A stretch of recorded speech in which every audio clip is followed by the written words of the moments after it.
اینگو mango. ایک چھوٹے سے گاؤں میرا پور میں رامیش نامی ایک غریب موچی اپنی بیٹی مینا کے ساتھ رہتا تھا۔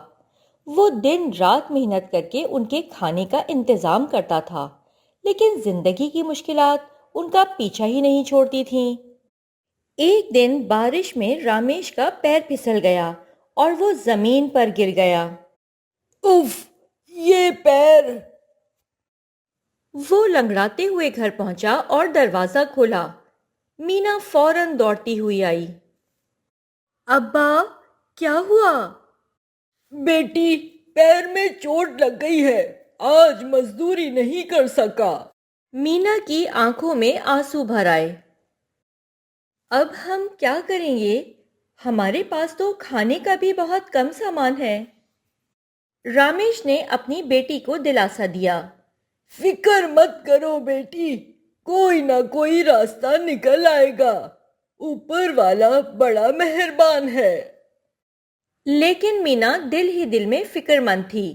کچھ دن پہلے اس نے گاؤں کے ایک امیر آدمی لامراج کے بارے میں سنا تھا، جسے کسی کام کرنے والی کی ضرورت تھی۔ ہمت کر کے وہ لامراج کے دروازے پر پہنچی۔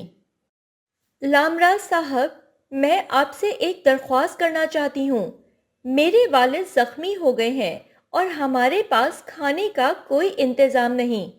کیا آپ کے گھر کوئی کام ہے جو میں کر سکوں؟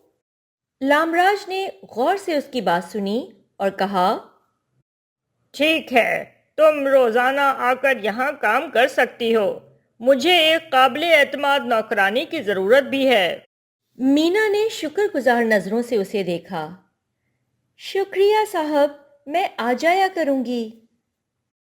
ہر روز مینا صبح اپنے گھر کا سارا کام کرتی اور پھر لامراج کے گھر جا کر کھانا پکاتی۔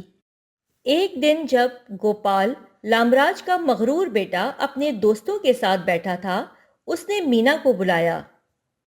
مینا، یہاں آؤ، کھانا پیش کرو۔ مینا نے خاموشی سے کھانا پیش کیا۔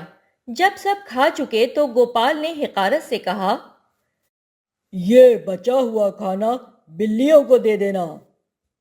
مینا نے آہستگی سے کہا، کھانا بہت قیمتی ہوتا ہے، اسے ضائع نہیں کرنا چاہیے۔ گوپال غصے میں آگ بگولا ہو گیا۔ یہ میرا کھانا ہے، مجھے بس سکھاؤ گے اس کا کیا کرنا ہے؟ مینا خاموش رہی، لیکن وہ دل میں گوپال کی سوچ پر افسوس کرنے لگی۔ ایک دن مینا اسکول نہیں گئی۔ جب اس کی استانی نے دیکھا تو پوچھا، مینا، تم آج اسکول کیوں نہیں آئی؟ مینا نے آہستگی سے جواب دیا، میرے والد کی طبیعت ٹھیک نہیں ہے اور میں نے کام بھی شروع کر دیا ہے، اب اسکول جانا مشکل ہو گیا ہے۔ استانی نے اسے تسلی دی، فکر مت کرو، میں تمہیں سرکاری اسکول میں داخل کروانے کا بندوبست کروں گی، تمہیں تعلیم سے محروم نہیں ہونا چاہیے۔ مینا کی آنکھوں میں خوشی کے آنسو آ گئے۔ شکریہ استانی جی۔ اسی دوران لامراج بددیانتی کرتے ہوئے پکڑا گیا اور پولیس نے اس کی جائیداد ضبط کر لی۔ اب گوپال اکیلا رہ گیا اور بھوک سے تڑپنے لگا۔ کسی کے پاس کھانے کو کچھ ہے؟ گوپال نے پڑوسیوں سے مدد مانگی، لیکن کسی نے اس کی مدد نہ کی۔ مینا نے اسے دیکھا اور کہا، گوپال، آؤ ہمارے ساتھ کھانا کھاؤ۔ گوپال نے حیران ہو کر کہا، تم مجھے کھانے کے لیے بلا رہی ہو؟ میں نے تمہارے ساتھ بہت برا سلوک کیا تھا۔ مینا مسکراتے ہوئے بولی، بھوک سب کی ایک جیسی ہوتی ہے گوپال، یہ وقت گزر جائے گا، لیکن ہمیں ایک دوسرے کا ساتھ دینا چاہیے۔